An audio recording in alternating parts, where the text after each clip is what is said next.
संभववाद या पॉसिबिलिज्म मानव भूगोल की एक प्रमुख विचारधारा है जो मानव पर्यावरण के पारस्परिक संबंध की व्याख्या में मानव प्रयत्नों तथा क्रियाओं को अधिक महत्व देती है। 20वीं शताब्दी के पूर्वार्ध में फ्रांसीसी भूगोलवेत्ताओं ने मानव की स्वतंत्रता तथा उसके कार्यकुशलता पर बल दिया और मानव पर प्राकृतिक शक्तियों का नियंत्रण बताने वाले नियतिवाद की कड़ी आलोचना की। उनका मानना था कि मानव पर्यावरण का एक शक्तिशाली कारक है जो अपने बुद्धि विवेक के द्वारा विभिन्न क्रियाकलापों द्वारा प्राकृतिक भूदृश्यों में परिवर्तन करता है और सांस्कृतिक भूदृश्यों का निर्माण करता है। वह अपनी विभिन्न क्रियाओं द्वारा, जिनमें आर्थिक, सामाजिक, सांस्कृतिक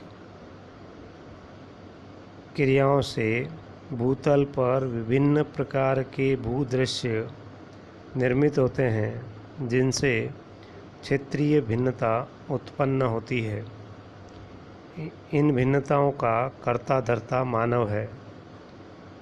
वह प्राकृतिक पर्यावरण से नियंत्रित नहीं है, बल्कि उसने अपने विवेक व कुशलता से अनेक प्राकृतिक तत्वों पर विजय प्राप्त की है। मानव शक्ति की अवहेलना या उसकी उपेक्षा नहीं की जा सकती। वास्तव में मानव के प्रयत्नों तथा क्रियाकलाप को प्रधानता प्रदान करने वाली इस विचारधारा को संभववाद के नाम से जाना जाता है। वास्तव में भौतिक भूगोल बनाम मानव भूगोल विषय का पृथकीकरण भी संभववाद की ही देन है, जिसमें मानव को प्रकृति के बराबर ही महत्व प्रदान किया गया है। संभववाद शब्द का सर्वप्रथम प्रयोग फ्रांसीसी विद्वान लुसियन फेब्रे ने 1922 में किया था। उन्होंने इस विचारधारा का विस्तृत विवेचन अपनी पुस्तक जियोग्राफिकल इंट्रोडक्शन टू हिस्ट्री में किया है। फेब्रे ने प्राकृतिक पर्यावरण की अपेक्षा मानवीय प्रयत्नों तथा कार्यों को प्राथमिकता दी। संभववाद को स्पष्ट करते हुए उसने लिखा है कि कहीं भी अनिवार्यता नहीं है, बल्कि सर्वत्र संभावनाएं विद्यमान है और मानव इन संभावनाओं के स्वामी के रूप में उनके प्रयोग का निर्णायक है। संभववादी विचारधारा के विकास का केंद्र फ्रांस था, जहां 20वीं शताब्दी के पूर्वार्ध में ब्लास, ब्रुन्स, डिमाजिया आदि भूगोलवेत्ताओं ने इस विचार को समर्थन प्रदान किया। रेडजेल और ब्लास दोनों का पार्थिव एकता के सिद्धांत में अटूट विश्वास था। रेडजेल की आस्था प्रकृति में थी और वे जीवन की प्रत्येक समस्या का हल नियति में ढूंढते थे। इसके विपरीत वाइडल डी ला ब्लास मानव को प्राथमिकता देते थे और उनके मतानुसार मानव स्वयं समस्या और हल दोनों ही प्रदान करता है तथा प्रकृति उसकी उपदेशिका मात्र है।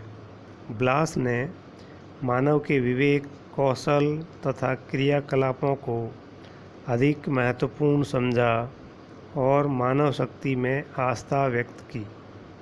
उनका मत था कि प्रकृति ने कोई ऐसा निश्चित मार्ग नहीं तय कर रखा है जिस पर चलने के लिए मानव को बाध्य होना पड़े, बल्कि प्रकृति मानव के सम्मुख अनेक साधन तथा संभावनाएं प्रस्तुत करती है, जिसका प्रयोग करने के लिए मानव स्वतंत्र है।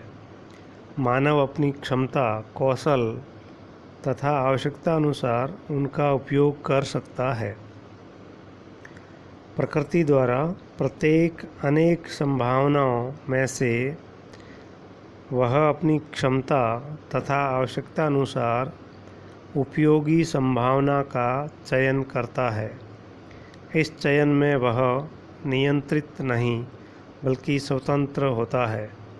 इस प्रकार वह भौतिक पर्यावरण को परिवर्तित करके सांस्कृतिक पर्यावरण का सृजन करता है। उनके मतानुसार मानव के लिए प्रकृति का स्थान एक सलाहकार से अधिक नहीं है।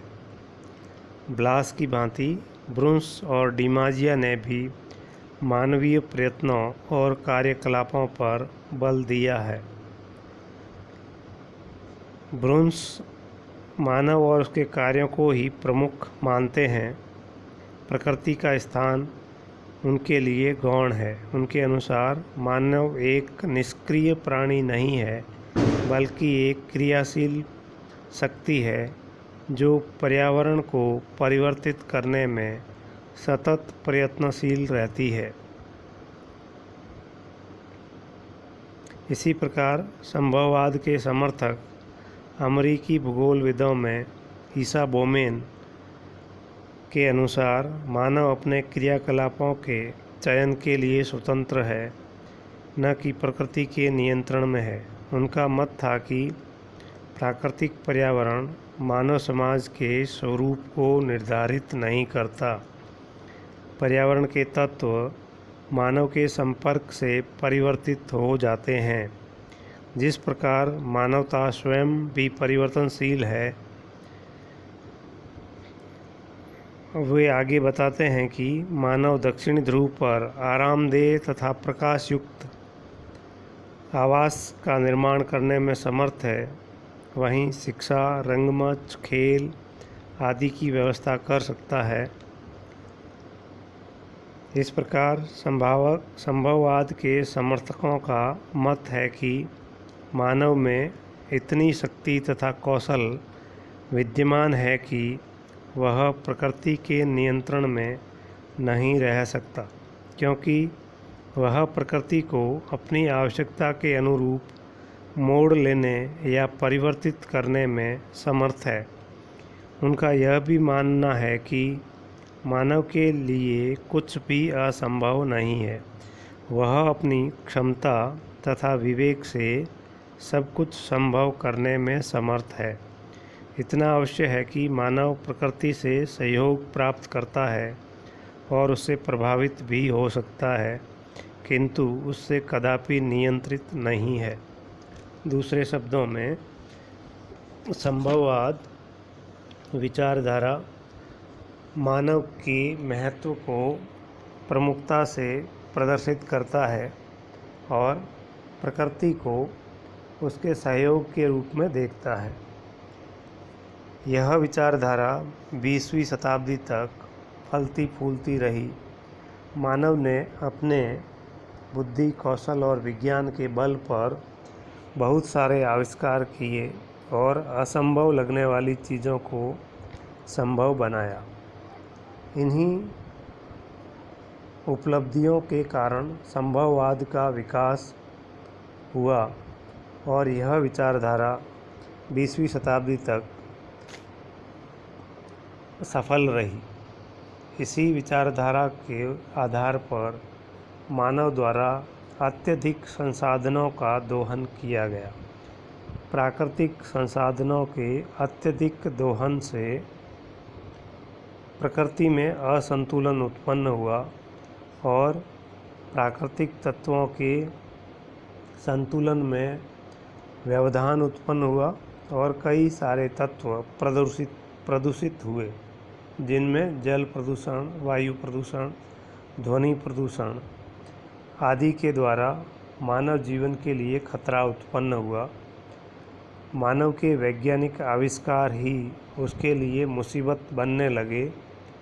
तब पुनः इस विचारधारा की आलोचना या समालोचना प्रारंभ हुई और सने सने मानव पुनः उसी विचारधारा पर लौटने के लिए बाध्य हुआ, जिसमें न मानव सर्वश्रेष्ठ है, न ही प्रकृति सब कुछ है जो मानव को दास बना सकती है।